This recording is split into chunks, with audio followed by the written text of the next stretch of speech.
और इस वक्त की बड़ी खबर आपको रांची से बता दें, जहां एसएफसी के कड्रू गोदाम में हेराफेरी का मामला फिर आया सामने। ये बड़ी खबर इस वक्त रांची से, जहां एसएफसी के कड्रू गोदाम में हेराफेरी का मामला फिर आया सामने। एसओआर के मौखिक आदेश पर खोला गया है गोदाम, बोले एजीएम मनोज कुमार। सोमवार को सरकारी छुट्टी होने के बावजूद खुला है गोदाम। बिना वजन की गाड़ियों में लोड किया जा रहा था अनाज। ये बड़ी खबर इस वक्त बता रहे हैं रांची से। सोमवार को सरकारी छुट्टी होने के बावजूद खुला है गोदाम। ये बड़ी खबर रांची से इस वक्त आपको बता रहे हैं। बिना वजन की गाड़ियों में लोड किया जा रहा था अनाज। रांची से बड़ी खबर आ रही है, जहां एसएफसी के कड्रू गोदाम में फिर एक बार हेराफेरी का मामला सामने आया है। चलिए इसी पर अधिक जानकारी के साथ सहयोगी नवीन फोन लाइन पर जुड़े हुए हैं। नवीन, एसएफसी के कड्रू गोदाम में एक बार फिर हेराफेरी का मामला सामने आया है। सोमवार को सरकारी छुट्टी होती है, उसके बावजूद भी गोदाम खुला है। सवाल उठ रहे हैं, क्या कुछ जानकारी? आज सरकारी छुट्टी है, स्वामी विवेकानंद की जयंती है और आज जो गोडाउन है, गोडाउन को खोला गया। हालांकि जो गोडाउन में जो असिस्टेंट मैनेजर है मनोज कुमार, उन्होंने एक्सेप्ट किया है कि वो एसओआर के कहने पर मौखिक आदेश पर उन्होंने गोडाउन खोला। अब इस बात को समझिए स्नेहा कि कड्रू में लगातार जो है अनाज की हेराफेरी और उससे जुड़े हुए मामलों का खुलासा हो रहा है।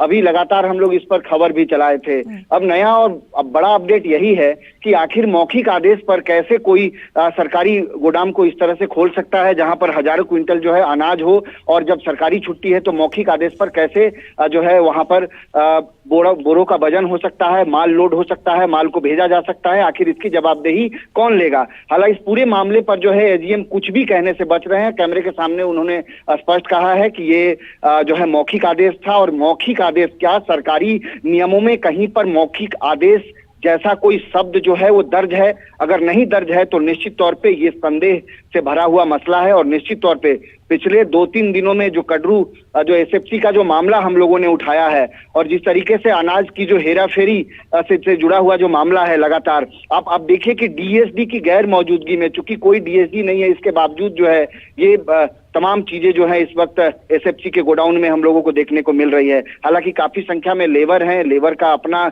मजदूरी होता है, उनका अपना काम होता है, लेकिन जिम्मेदारी तो कोई तय करेगा। एक तो जो बोरों का वजन गाड़ी में किया जा रहा था, जो लोड किया जा रहा था, वो बोरा बिना वजन के जो है गाड़ी में चढ़ाया जा रहा था। और उसके बाद जब कैमरे यहाँ पर पहुंचे, जब हम लोग यहाँ पर पहुंचे, तो फिर तत्काल जो है मशीनें वहां पर लेकर आई गई, और इसके बावजूद तुरंत जो है लोडिंग रोक दिया गया। तो निश्चित तौर पे एक बार फिर नक्षत्र न्यूज ये सवाल कर रहा है, और डीएसओ साहब का कोई अता पता नहीं, चूंकि डीएसओ साहब छुट्टी पर हैं। और इसके बाद हम लगातार ये सवाल कर रहे हैं। एसओआर कह रही हैं कि मैं सक्षम नहीं हूं इस पर कुछ कहने के लिए, एमडी जो है वो कहते हैं मैं सक्षम नहीं हूं उस पर कहने के लिए। लेकिन एक बड़ी खबर यही है, बड़ा अपडेट यही है कि डीसी ने, चूंकि मंजूनाथ भजंत्री बहुत सख्त अधिकारी माने जाते हैं और इस तरह का कोई मामला को वो बख्शते नहीं है, उनका एक रिकॉर्ड रहा है, ट्रैक रिकॉर्ड रहा है। तो डीसी ने बहुत स्पष्ट संदेश दिया है। नक्षत्र न्यूज से बातचीत में उन्होंने स्पष्ट कहा था कि इस पूरे मामले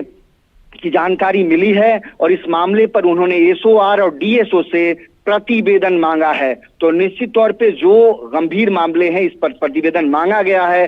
देखना बहुत महत्वपूर्ण होगा कि क्या आने वाले समय में इस पर जांच की प्रक्रिया जो है वो शुरू की जा सकती है, क्योंकि जांच अगर होगा तो निश्चित तौर पे इस पूरे मामले पर जो है कई तरह की चीजें जो है वो निकल करके सामने आएगी। स्नेहा, बिल्कुल नवीन, अब देखने वाली बात होगी कि इन चीजों पर कार्रवाई कब तक होती है और इन मामलों में रोकथाम कब तक लगता है। बहुत बहुत धन्यवाद तमाम जानकारी के लिए।